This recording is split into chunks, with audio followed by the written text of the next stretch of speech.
What would you do if a skull in the forest greeted you by name? Not a dream, not a vision. A real skull, lying in the shadows of Mount Kenya forest, that spoke back. A boy talked. The skull replied, and by sunset, one of them was dead. But the real terror?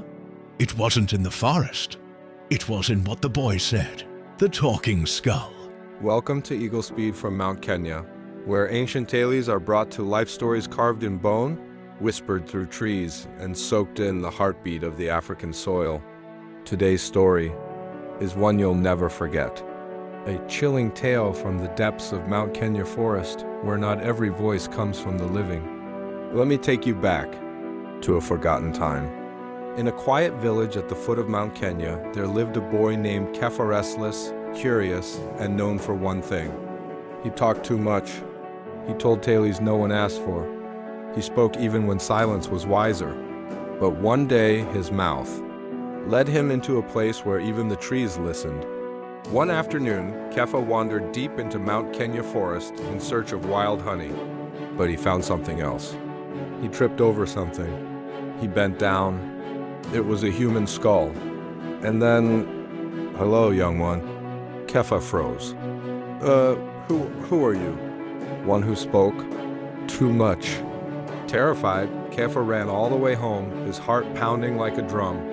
When he reached the village square, he cried out, "A skull in the forest. It talked to me." The villagers laughed. Some murmured. But the king, he did not laugh. "If you lie, you die. Guards, go with him. Show us this talking skull." They returned to the forest. The trees stood taller now, the air colder.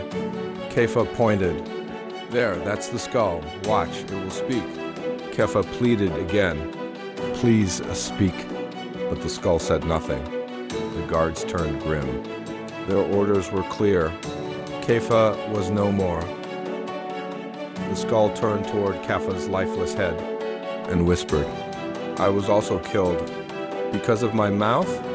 Not all stories end with justice. Some end with a whisper, and some words once spoken echo forever. So what's the lesson? Speak with wisdom. Listen more than you talk. And remember, the tongue may be small, but it can bring down kings, destroy friendships, and silence lives. Be silent when silence is safest." Thank you for listening to Eagle Speed from Mount Kenya. If this tale stirred your heart, share it. And until next time, stay curious, but stay cautious.